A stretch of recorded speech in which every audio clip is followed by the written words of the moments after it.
Again, good evening, and thank you for being here tonight. Really just fired up, impressed with the way our players, our team, our entire organization handled the week in preparation for a team that had been playing really good football team, and handling what they do best, which is tempo, right? Trying to work people down. And so hats off first goes out to our scout team, who simulated them as good as you could possibly do all week long. And because that is a challenge, but the physicality, the level of energy that we played with tonight, albeit a couple of critical mistakes, was progress for our football team. So that being said, questions please. So Coach, start with Tim Reynolds from the AP. Mario, I know you're not a big believer in statement games and that sort of thing, but this was a team that's ranked. Two very good games to start the year, and it was about as one-sided as you can, as you see a ranked game. Just what does this say about where you guys are at this point? Well, I mean, again, I like to give them credit because they are good. They've got a lot of speed. They've got a lot of athletic guys that make a lot of plays, and that scheme is hard to deal with. I think our guys, they didn't want to be part of the narrative of, somebody else's success, stepping stone kind of season. That's been the story all week, and there was a lot of motivation going into this thing. Besides the fact that they were a ranked football team, because I have a lot of respect for their coaches and their players. But it's an in-state game, and those things you have to play at your very best, because you're never all the way out of these games. And our guys really took it personal to not let anything get in the way of doing their job. Intensity, physicality, urgency, and discipline all came together very nicely for us tonight. Coach, go to Jordan McPherson from the Herald. Coach, Mark Fletcher, 2 touchdowns, a lot of gutsy runs in there. Just we've seen over the last couple of years, but what did you see from him specifically tonight that stood out about the way he was able to? Well, it's a loaded box. I mean, it's +1 and then some. I wouldn't say they're in 0, but they're as close to being in 0 as possible. You're almost outnumbered by 2, so there are going to be some muddy, bloody runs in there.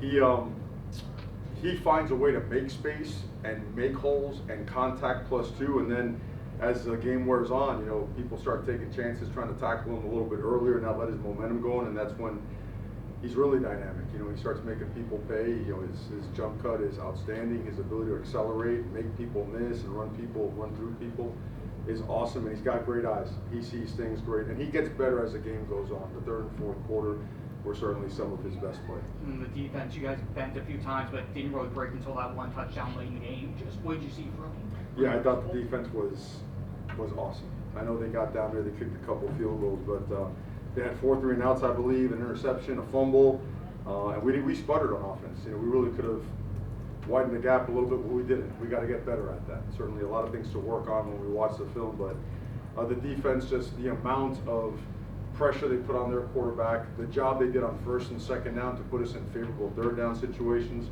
allowed us to play to our strengths, right? Our speed, our power, and allowed us to get the ball back. Coach, go to Adam from the Sun Sentinel. Mario, speaking of pressure, your offensive line tonight, Carson gave Carson back plenty of time, opened up a lot of holes for Mark and Marty. Just what did you see from that unit, and what was successful from them tonight? It was going to be one of those, again, a very muddy, a very dirty yards type of game. Todd Orlando is an awesome coordinator. I mean, Kevin Patrick does a great job coaching that front as well. They're a very physical bunch. You saw what they did the last couple of weeks. So every angle, every half position, hand placement, leverage, pad level today was going to be critically important.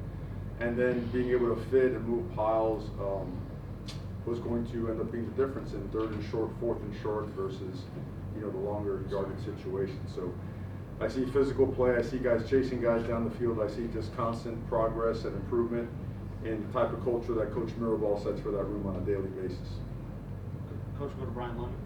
Coach, obviously Brown has been known to run a lot, get a lot of yards, but you guys did a great job of containing him tonight. What were the keys in keeping him contained? He only had 2 positive yards from the line of scrimmage.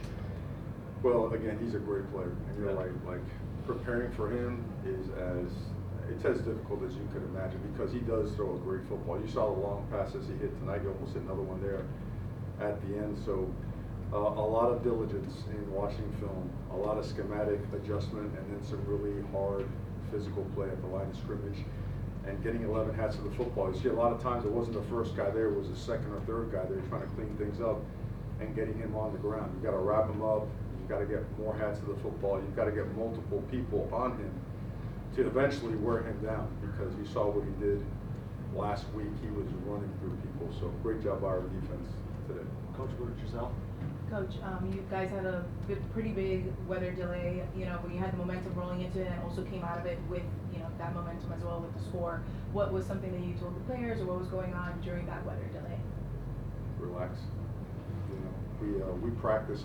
Fortunately for us, when we came here, the Sunday before we played Notre Dame, we had a practice scheduled that night, and we kind of knew there was going to be a delay.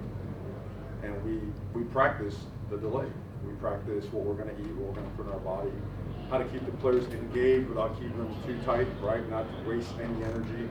How to keep them hydrated, how to keep them off their feet, and then gauge when they're going to actually let us out there, because you still want to plan that so that you're warming up at the right time and hit the field in stride, that you're not sitting around waiting, having to come back in. So it is a process. Credit to the sports science department and nutrition. They work at it, and I feel like that they really did a great job preparing our team to come out and play good football. Coach, we'll go to Andrea Adelson from ESPN. As a follow-up to what Tim asked you, you said that your guys didn't really want to be a part of the narrative of what USF was doing, but did you sense that they did want to remind people what has made Miami the #5 team in the country? I don't think we even talk about, we really don't. That's, we just want to get better.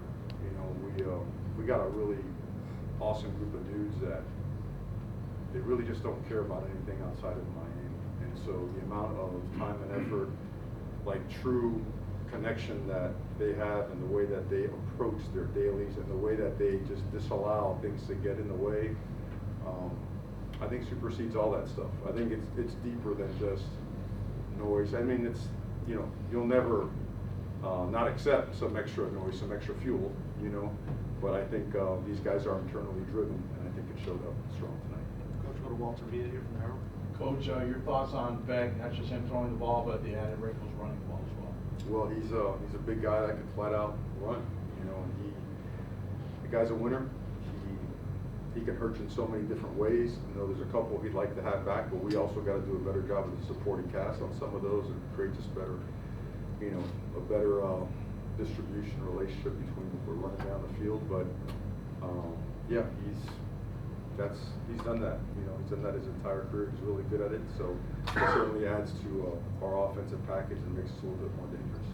Coach, we're going to wrap up with one more from Adam. Mario, Josh Moore tonight gets the 2 touchdowns, first 2 of his career here.